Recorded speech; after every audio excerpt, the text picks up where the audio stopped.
Viidiyoo kanaan kan nuti ilaallu akkamittiin aangilii veektarii lama gidduu akkaataa nutti barbaadnudha. How to find the angle between two vector kan jedhu kan ilaallu ta'a.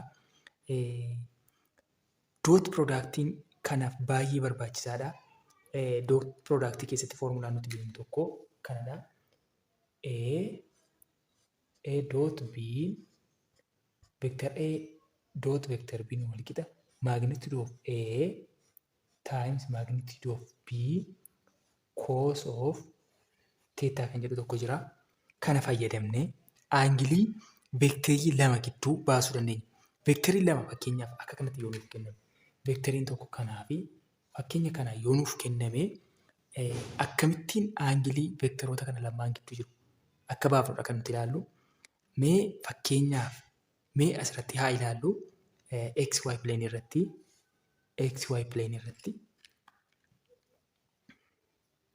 mee veektariin inni jalqabaa 5i jechuun as gara 5 gara x'tti jechuudha. 1 2 3 4 5 asirra jira isinii 3j jechuun achi ol 1 2 3 irra jira.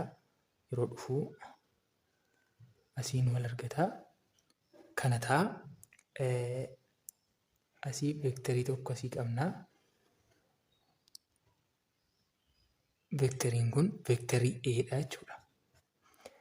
Veektar B immoo 7 in the I direction gara kanatti inni immoo 7 deemee jira. Gara kanatti 7 deemee jira. 5 6 7 asiin deemee jira. Achii gadi immoo 1 2 3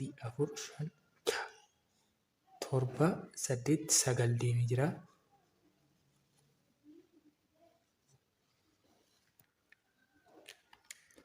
Veektariin kun immoo akkasidha. Kana immoo veektar B jenna. Kan nuti gaafatamne isa kan kofa kanaaf kana gidduu jiru kan nuti ittiin gargaaramne barbaadnu kofa kanaaf kana gidduu jiru jechuudha. Veektar A fi veektar B gidduu jiru.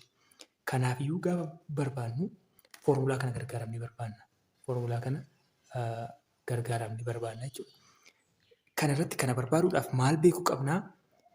Wantoota dot product beekuu qabnaa. Magnitudeota kanaa barbaaduu qabnaa. Mee kana yeroo barbaadnu aangilii kana yeroo barbaadnu iddoo kana teettaa jira. Teettaa kana gaafa barbaadnu A dot B wal qixa magnitude of A times magnitude of B cos of theta dha. Amma teettaa kana argachuudhaaf maal goonaa? Kana A magnitude of B dhaaf irraa over magnitude of A magnitude of B dhaaf irraa kanaan balleessinaa. Cos of theta wal qixa meeqa argannaa? A dot B over magnitude of A times magnitude of B argannaa jechuudha. Amma kana hojjechuuf egaa teettaadha kan nuti barbaadaa jirru. Kana booda akkas koosiif irraa kun akkuma beekamu koos inversii ta'a. Asii koosiin teettaa teettaan wal qixa cosine inverse of A dot B over A magnitude B ta'a jechuudha kan nuuf iddoo kanatti. Kana booda kofa kana gidduu argachuudhaaf jalqaba A dot B hojjennaa. Itti aansinee magnitudoota kana hojjennee kaalkuleetarii galchannee deebii kana argannaa jechuudha. Mee foormulaa kana asitti barreeffannu. Teettaan wal qixa cos inverse of A dot B over magnitude of A magnitude of B ta'a. Jalqaba irratti A dot B hojjenna. A dot B kanaaf kana hojjenna. A dot B kanaa gaafa hojjennu A dot B vector A dot vector AX BX plus AY BY dha. Tuudha gatii ta'e 2 dimensionally sababatee jechuudha. A dot B wal qixa AX keenya 5 dha. 5 BX 7 plus AY'n sadiidha. Times BY'n minus 9dha. Kana booda 5/7 walqixa 35 ida'uu 3 negatiiva 9 negatiiva 27 ta'a. Negatiiva 27 A dot B jechuudha. Walqixa 35/27 8 arganna. Kanas dabarsinee barreeffannaa. A dot B walqixa 8. Kana booda kan nuti barbaannu magnitude of A dha. Magnitude of A walqixa under radical of AX square plus AY square dha. Waa'ee magnitude akkuma kanaan dura ilaalle jechuudha. Kutaalee darban keessatti akkuma kanaan dura ilaalle kana ta'a. Magnitude of A walqixa AX keenya 5dha. The radical of 5 square plus AY keenya 3dha. 3 square magnitude of A walqixa under radical of 5 square jechuun 25dha. Ta'uu 3 square jechuun 9. Magnitude of A under radical of 25 ta'uu 9 34 ta'a jechuudha. Kana booda magnitude of A walqixa root of 34 arganne.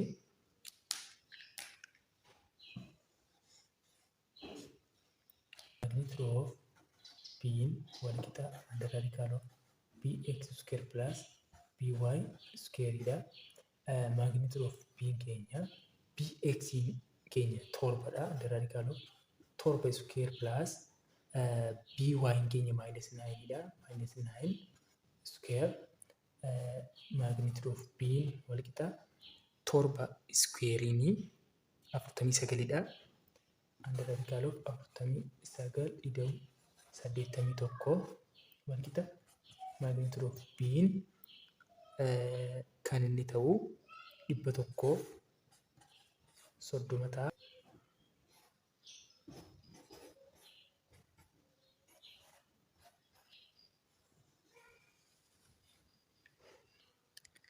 Kana erga arganne booda aangilii keenya yookaan aangilii A fi B gidduu jiru argachuudhaaf iddoo kanaa galchannaa jechuudha. Teettaan keenya cosine inverse of A dot B over magnitude of A times magnitude of B dha. Iddoo isaa galchannaa. Teettaan keenya walqixa cos inverse of A dot B meeqa qabna? 8 qabna irraa magnitude of A keenya root of 34 dha. Times magnitude of B keenya immoo 130 dha. Kana salphifnee calculator galchannaa jechuudha. Yeroo kana teettaan keenya 83.08 7dha kan inni nuu dhufu digirii jennaa jechuudha. Aangiliin veektaroota kana lamaan gidduu jiru akka kanattiin arganna. Deebiinsaa akkana ta'a jechuudha. Mee gaaffii kana gaafa laallu find angle between vector A and B jechaa jira. Vector A keenya minus 4 in the I direction plus 7 in the J direction dha. B irratti 3 in the I minus 6 in the J nuuf kenne.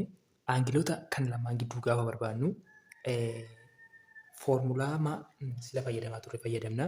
Innis A dot B walqixa magnitude of A magnitude of B cos of theta kana fayyadamna. Kan inni nu gaafachaa jiru theta ishee kanadha. Aangilii ishee kanadha. Kana booda kana akkasumatti kanaaf irraa jechuudha. Kan akkas goonee dura salphifannee kanaaf kana hin balleessina. Kun gaafa badu koosiin kun immoo inversiitii as darbaa jechuudha. Teettaan walqixa meeqa nuuf ta'a? Cos inverse of A dot B over magnitude of A magnitude of b ta'a jechuudha. Dursa maal barbaanna? A dot b barbaanna. A dot b barbaaduudhaaf dot productii sirriitti beekuu nu gaafatan. Dot productii hin ilaalle yoo ta'e viidiyoon hojjedhee jira. Dot product kan jedhu yookaan scalar product kan jedhu ilaaluun ni danda'ama. A dot b wal qixa ax bx plus ay by. Kana booda ax keenya iddoo kanatti -4dha. -4dha. bx keenya 3dha plus ay keenya 7. by keenya immoo -6dha. 4/3 -12 ida'u 7/-6 -42. Kana booda meeqa qabna? A dot b wal qixa -12 hir'isuu 42 -54 ta'a jechuudha. -54 A dot b keenyadha jechuudha. A dot b -54 arganne. Kana booda kan nuti barbaadnu magnitude of A dha. Magnitude of A wal qixa under radical of ax square plus ay square ta'a. Magnitude of A wal qixa under radical of ax irratti -4 qabna square plus ay irratti 7 qabna. 7 squareidha. Wal qixa under radical of 16 ta'u kun immoo 49 wal qixa under radical of 65 ta'a jechuudha. Magnitude of A keenya wal qixa root of 65 arganne. Amma kallattiimaan kan nuti barbaannu magnitude of B dha. Magnitude of B ni wal qixa under radical of bx square plus by square dha. Magnitude of B wal qixa under radical of bx 3 dha. 3 square plus -6 square. Magnitude of B wal qixa 9 plus 36.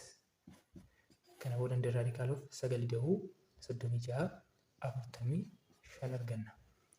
Kana booda magnitude of B keenyas wal qixa 45 arganne jechuudha. Kana booda warroota nu barbaachisan akkasitti argannee erga fixnee booda foormulaa keenyatti geessuudha.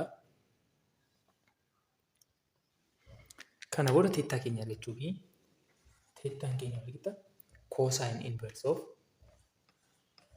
inverse of magnitude of A dot B. A dot B keenya -54 over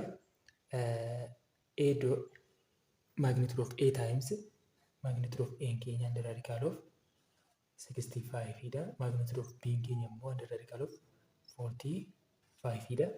Kana salphifannee calculator geeshannaa jechuudha. Fakkeenyaaf kana salphifachuuf fakkeenyaaf 54 kuni 54 kana lamaaf yeroo hir'uu meeqa ta'a? 27 dha. 27 immoo 3 irraa 9 ta'a. Kuni meeqa ta'a? 2 negatiiva qaba. Negatiiva 2 baay'isuu 3 baay'isuu 9 irra warra kana immoo mee fakkeenyaaf 65 gaafa salphifnu 65 5 meeqa ta'a? 13 ta'a. Ishii ruutii jalatti jechuudha. Ruutii jalatti yookaan akkasumas kaa'uu dandeenya. Root 5 times root of 13 45 kana gaafa salphifnu immoo 45 5 deema 9 ta'a. Kunis root 5 times root of 9 jechuudha. Akka kanatti sasalphifnaa kana decompose goonee akka kanatti diddiinnee salphifanna. Kana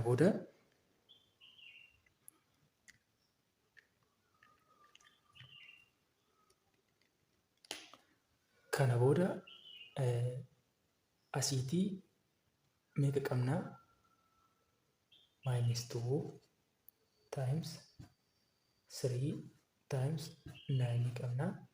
Asii immoo 5 baay'isuu 5 jechuun 5 squareedha. Ruutii jalatti 5 ta'ee ba'a. Ruutii jala 5 ta'ee ba'a. Baay'isuu 9 kun immoo 3 ta'ee ba'a. Baay'isuu root of 13. Kana booda 3 kanas balleeffannaa.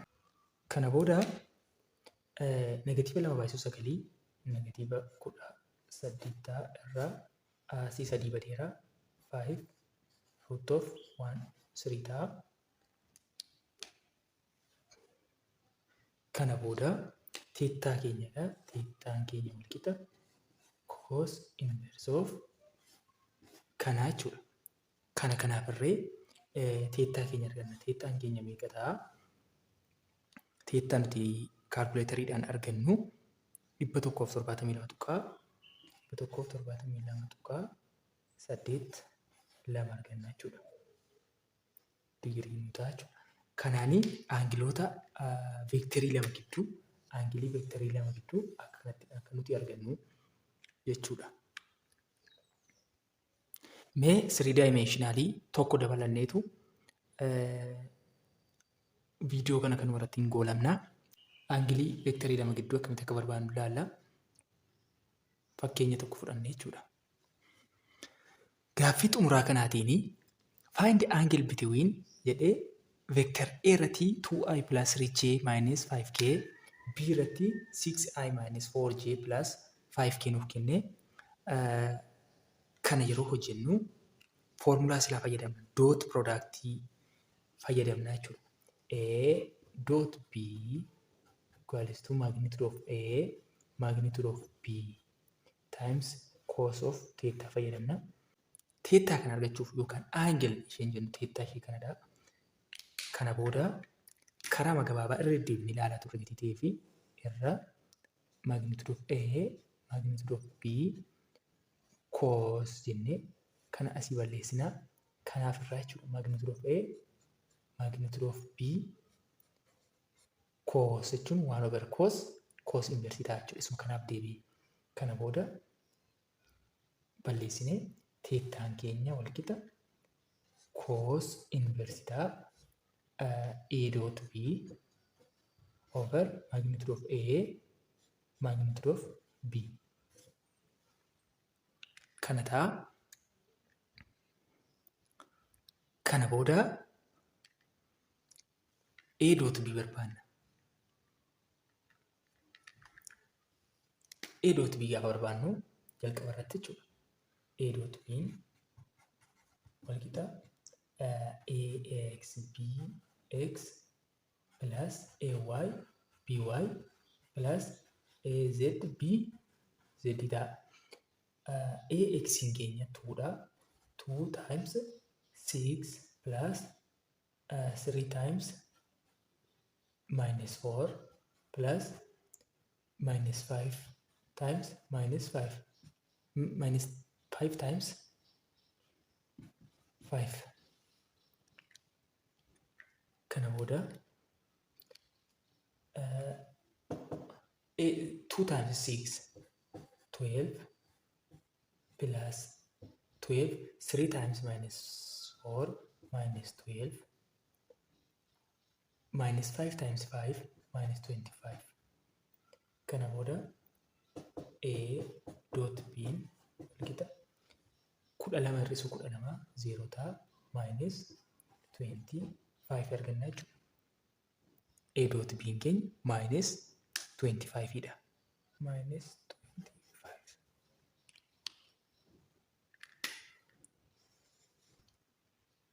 Kana booda magnitude of A dha kan nuti hojjennu.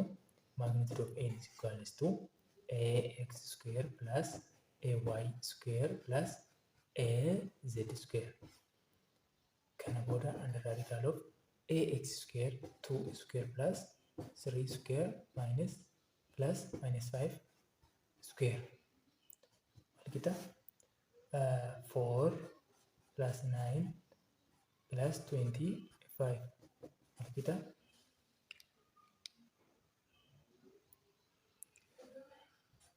40 1 arganna. Under radical of 41 dha jechuudha. Kanatti aansinee kan nuti barbaannu magnitude of b dha. Magnitude of b under radical akkuma isa kanaa jechuudha. bx square plus by square plus bz square. Kan yeroo jennu under radical of 6 square plus minus 4 square plus 5 square. Walqixa under radical of 77 ta'a. Walqixa under radical of 7 ta'a jechuudha. Amma aangilii barbaaduudhaaf warreen nu barbaachisan hunda argannee jirra. A dot B argannee jirra. Magnitude of A argannee, magnitude of B argannee, kallattii maanii kanneen salphifannee kaalkuleetarii keessa galchannee argachuu qofaadha jechuudha. Kanneen argachuu qofaadha. Isaan immoo teettaan walqixa cosine inverse of A dot B minus 25 over under radical of 41 times under radical of 77. Kana salphifnee teettaa keenya argannaa jechuudha. Teettaan keenya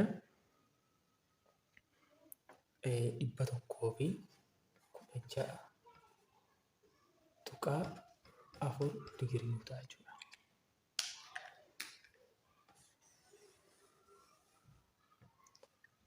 Akka kanatti aangilii veektaroota lama gidduu jiru karaa salphaa akka kanattiin arganna. Kana beekuuf immoo dot product sirriitti beekuu barbaachisaadha jechuudha. Viidiyoo kana waan daawwattaniif galatoomaa. Subscribe gochuudhaan nu bira dhaabbadhaa isin